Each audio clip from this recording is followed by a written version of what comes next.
नमस्कार दोस्तों, आप देख रहे हैं RNI न्यूज। मैं हूं आपके साथ संध्या बेस्ट। दोस्तों, गुजरात में तो पहले चरण का मतदान संपन्न हो गया है। अब सभी पार्टियां दूसरे चरण को लेकर प्रचार में जुटी हुई हैं, लेकिन आज बात होगी दिल्ली में भी सियासत काफी ज्यादा गर्म है। तो आज बात होगी दिल्ली में होने वाले MCD चुनाव की, जो 4 तारीख को होने हैं। दिल्ली नगर निगम चुनाव का प्रचार आज शाम थम जाएगा। MCD के सभी 250 वार्डों पर रविवार को मतदान होना है, जहां पर 1349 उम्मीदवारों की किस्मत दांव पर है। चुनाव प्रचार का अंतिम दिन होने से बीजेपी, कांग्रेस और आम आदमी पार्टी ने अपनी पूरी ताकत झोंक दी है। वैसे देखा जाए तो MCD का चुनाव का मुकाबला त्रिकोणीय बना हुआ है। MCD पर पिछले 15 वर्षों से काबिज बीजेपी अपने सियासी वर्चस्व को कायम रखने के लिए जद्दोजहद कर रही है, तो आम आदमी पार्टी दिल्ली की सत्ता के साथ साथ नगर निगम पर भी अपना जो दबदबा है उसकी कवायद उन्होंने तेज कर दी है। अब वैसी कांग्रेस की बात की जाए तो दोस्तों, कांग्रेस दिल्ली की सियासत में अपने खोए हुए जनाधार को वापस पाने के लिए कड़ी मशक्कत कर रही है। वहीं बसपा दलित वोटरों के सहारे एक बार फिर से दिल्ली में अपनी उपस्थिति दर्ज कराना चाहती है, तो असदुद्दीन ओवैसी की पार्टी AIMIM मुस्लिम वोटों के दम पर दिल्ली में जगह बनाने में उतरे हैं। दोस्तों, दिल्ली MCD में कौन जीतेगा, ये एक बड़ा सवाल है।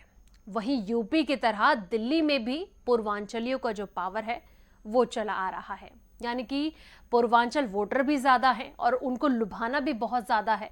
तो ऐसे में खास तौर पर इस वक्त तीनों जो त्रिकोणीय मुकाबला दिल्ली में देखने को मिल रहा है, उसकी अभी क्या पसंद है, वो कौन से वोटर को उन्होंने साधा है, ये एक बड़ा सवाल हो जाता है कि आखिर बीजेपी, आम आदमी पार्टी, कांग्रेस कौन से वोटरों को साध रही है। तो खास तौर पर पूर्वांचली वोटर बहुत ज्यादा अहमियत रहती है दिल्ली, खासतौर पर MCD चुनाव में। नगर निगम चुनाव के लिए राजनीतिक पार्टियां पूर्वांचलियों को रिझाने की जो जुगत है उसमें लगातार जुटी हुई है, चाहे बीजेपी हो, कांग्रेस हो या फिर आम आदमी पार्टी। हर कोई पूर्वांचलियों को अपनी ओर खींचने में लगा हुआ है। वो इसलिए क्योंकि MCD चुनाव में पूर्वांचल एक बड़ा वोट बैंक है। अब इसके गणित को भी समझते हैं।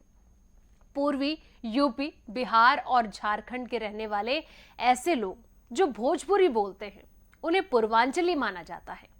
ये लोग दिल्ली में बसे हुए हैं और अनुमान है कि MCD चुनाव में 1,46,00,000 वोटर में से 1/3 जो है वो पूर्वांचलियों की तादाद है, यानी कि लगभग 50 लाख वोटर जो हैं वो पूर्वांचली हैं दिल्ली में।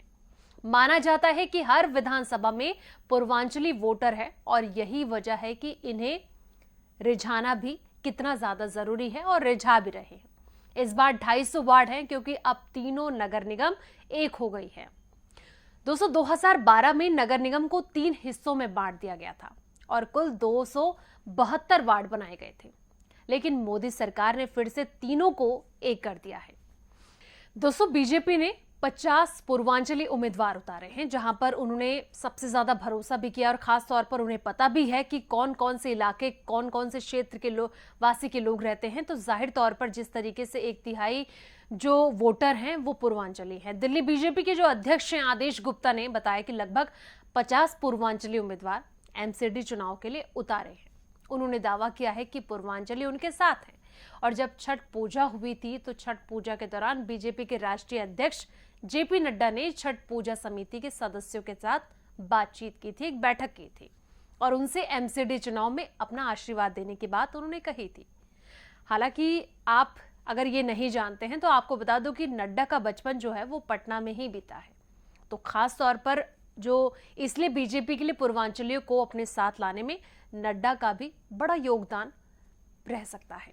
खासतौर पर दिल्ली बीजेपी के नेताओं का अनुमान है कि पूर्वांचली वोटर अवैध कॉलोनियों और झुग्गी बस्तियों में बसे हैं और MCD के 250 में से 75 से 80 वार्डों पर उम्मीदवारों की जो किस्मत है उसका फैसला करते हैं।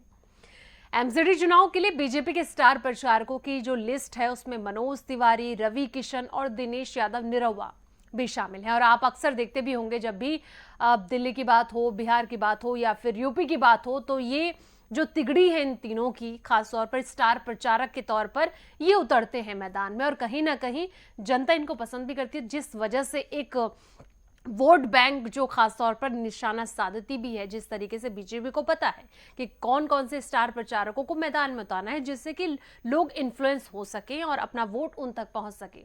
तो तीनों पूर्वांचली भी हैं और जिसका सीधे तौर पर फायदा भी बीजेपी को हो सकता है। वहीं अब बात करेंगे कि आखिर दिल्ली की सत्ता में राज करने वाली आम आदमी पार्टी क्या सोचती है, क्या स्ट्रैटेजी आम आदमी पार्टी ने अपनाई है, आम आदमी पार्टी किस ओर ज्यादा फोकस कर रही है। आम आदमी पार्टी के विधायक और एमसीडी चुनाव के प्रभारी का कहना है कि उनकी पार्टी ने पूर्वांचलियों को बहुत सम्मान दिया है, इसलिए चुनाव में 40 से 50 पूर्वांचली उम्मीदवार को मैदान में उतारा है। हालांकि आपको लगता है कि पूर्वांचली वोटर्स को केजरीवाल सरकार ने बहुत सम्मान दिया है। उन्होंने दावा भी किया कि जब आम आदमी पार्टी की सरकार आई थी तब 50 से 60 ही छठ घाट बने थे, लेकिन अब लगभग 1200 घाट बने हैं, जो बहुत अहम भी हो जाता है। छठ पूजा जो काफी धूमधाम के साथ मनाई जाती है और ऐसे में घाट का होना भी, जिस तरीके से आम आदमी पार्टी ये दावा कर रही है कि 1200 घाट बनाए गए हैं। इस साल छठ पूजा भी बड़े पैमाने पर मनाई गई। पूर्वांचलियों की जो परेशानी को लेकर आम आदमी पार्टी दावा कर रही है कि वो लोग अवैध कॉलोनियों में रहते हैं जहां बहुत गंदगी रहती है, जिससे लोगों को समस्याओं का सामना उठाना पड़ता है। अगर लोगों को अपने घरों में कुछ करवाना होता है तो उसके लिए अधिकारियों को रिश्वत उन्हें देनी पड़ती है। कांग्रेस की स्ट्रैटेजी को समझना भी जरूरी है। हालांकि आम आदमी पार्टी और बीजेपी की क्या स्ट्रैटेजी है वो तो हमने देख ली। अब बात करेंगे कांग्रेस की। देखिए, कांग्रेस का जो अस्तित्व है वो कहीं ना कहीं भारत जोड़ो यात्रा में लगा पड़ा है और उसी दौरान ही राहुल गांधी उसी यात्रा के जरिए ही जनता को साधने की कोशिश कर रहे हैं, क्योंकि कांग्रेस भी काफी जद्दोजहद कर रही है एमसीडी चुनाव को लेकर। दिल्ली कांग्रेस के अध्यक्ष अनिल कुमार ने दावा किया कि पूर्वांचलियों के मुद्दे को उठाने में उनकी पार्टी सबसे आगे रही है।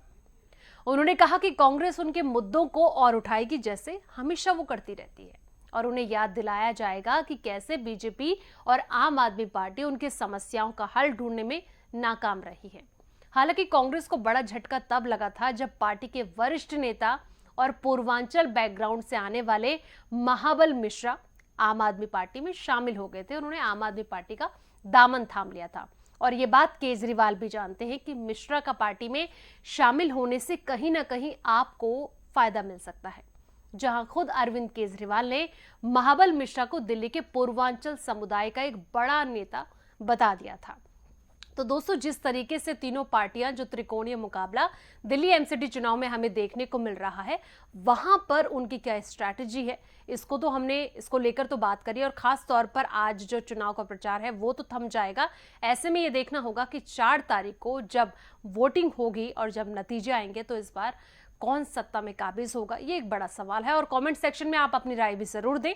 साथ ही वीडियो को लाइक शेयर जरूर करें और हमारे चैनल को सब्सक्राइब करना तो बिल्कुल ना भूलें।